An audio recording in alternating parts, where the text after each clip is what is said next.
د ننګرهار د کرنې او مالدارۍ ریاست له لوري د کوزکونړ ولسوالۍ پاچاهي کلا سیمه کې د شاوخوا 9 میلیونه افغانیو په لګښت د 550 متره استنادي دیوال او د دې ولسوالۍ په عبدالخیلو سیمه کې د 22 میلیونه افغانیو په لګښت په لاس جریبه ځمکه کې د کبانو بچیانو د روزنې تولیدي فارم د بنسټ ډبرې کیښودل شوي. د دې ولایت مرستیال والي پوهنوال ببرک میخیل د پروژو د پیل پر مهال ویل خوښ دی چې نن د کوزکونړ ولسوالۍ پاچاهي کلا سیمه کې د کرنې وزارت د شاوخوا 9 میلیونه افغانیو په ارزښت 550 متره استنادي دیوال د بنسټ ډبره کیښودل شوه چې زر جریبه ځمکه به ترې خړوبه شي او 400 کورنۍ به د سیلابونو له ګواښ څخه پامن شي. نوموړي زیاته کړه همداراز د کوزکونړ ولسوالۍ په عبدالخیلو سیمه کې د کرنې وزارت د 22 میلیونه افغانیو په ارزښت د کبانو بچیانو د روزنې فارم چې لاس جریبه ځمکه کې جوړیږي هم د بنسټ ډبره کیښوده.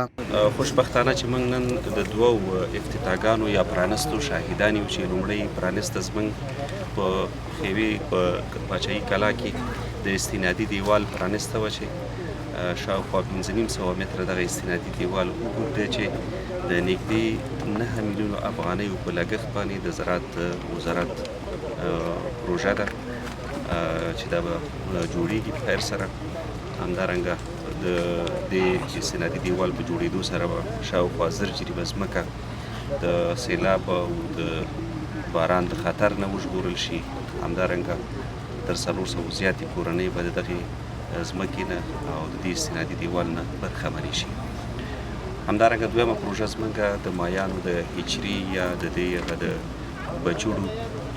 پروژه ده چې دا هم د زراعت وزارت مالي لګښت باندې چې نږدې 22 میلیونه افغانۍ کېږي او په شاوخوا 10 جریبه ځمکه باندې دغه پروژه برابریږي، دغه هچري جوړیږي. زموږ هیله دا ده چې دغه پروژې څنګه چې هغه په احجامو کې موږ سره دي په هماغه شکل باندې په ښه کیفیت باندې پلي شي. موږ خوشحاله یو چې په هغو سیمو کې چې زموږ بشپړ امنیت دی چې د هغوی له جملې نه یوه هم د خیوي ولسوالي ده. موږ پکې د بیا رغونې پروژې او خصوصا اوس د کرنیزې برخې پروژې پلي کوو. موږ ولس ته ډاډ ورکوو چې موږ د ولس په خوا کې یو او د ولس نه هم دغه ډاډ حاصلوو چې ولس دغه پروژې چې پلي کېږي دا خپل ملکیت وګڼي او د خپل کور او د خپل شخصي ملکیت په څېر ورباندې خفه شي. همدارنګه زموږ د دوی نه غوښتنه ده چې د دغه پروژو په تطبیق کې د حکومت سره زموږ زراعت ریاست سره لاس یو کړي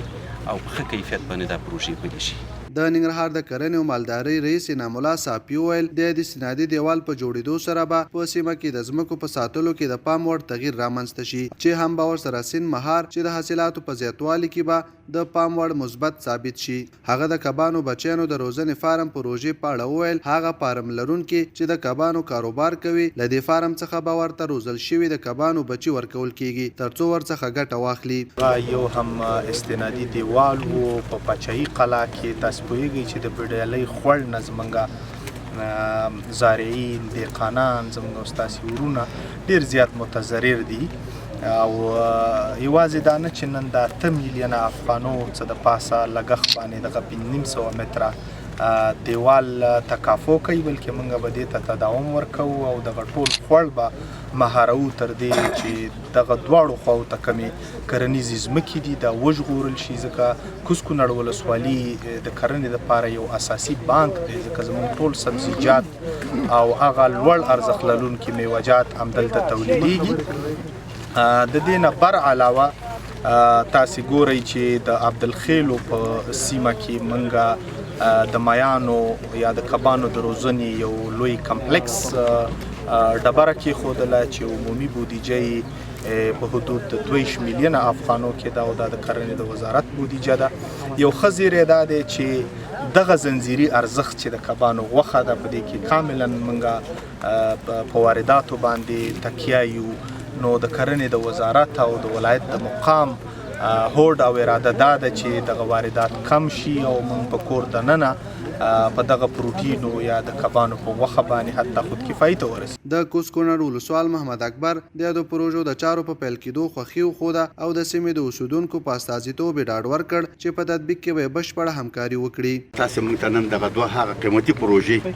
چې البته زموږ یو حیاتي مسله ده لکه باچهي قلعه کې د یو استنادي دیوال جوړونه چې هغه د استنادي دیوال نه په زرګونو جریبه ځمکه او په سلګونو فامیلۍ کورونه متضرر کېږي او تهدیدېږي د هغو مخه نیول کېږي او خلک به په اطمینان سره خپل کښت و کرم وکاندي او په خپل کور کې به خپل شپې او ورځې هم تېرې کاندي نو دا د دوی ستاسې د دغه پروژو د برکته خلکو ته اطمینان حاصلېږي چې ځمکې په امن کېږي او کورونه یې هم ورسره په امن باندې کېږي دومره هغه پروژه چې موږ دغه ځای کې دغه سیلن دپاره سره ولاړ یو دغه د ماهیانو د روزنې یا د هغې د بچوړو یا د هغې د تخم یوه پروژه ده په دې پروژه کې به علاوه د دې شنه چې موږ به خودکفا کېږو علاوه د دې چې زموږ مشکلات پې ضرورتونه به رفع کېږي خو د هغه سره به په سلګونو بیکاره خلکو ته پکې کار پیدا شي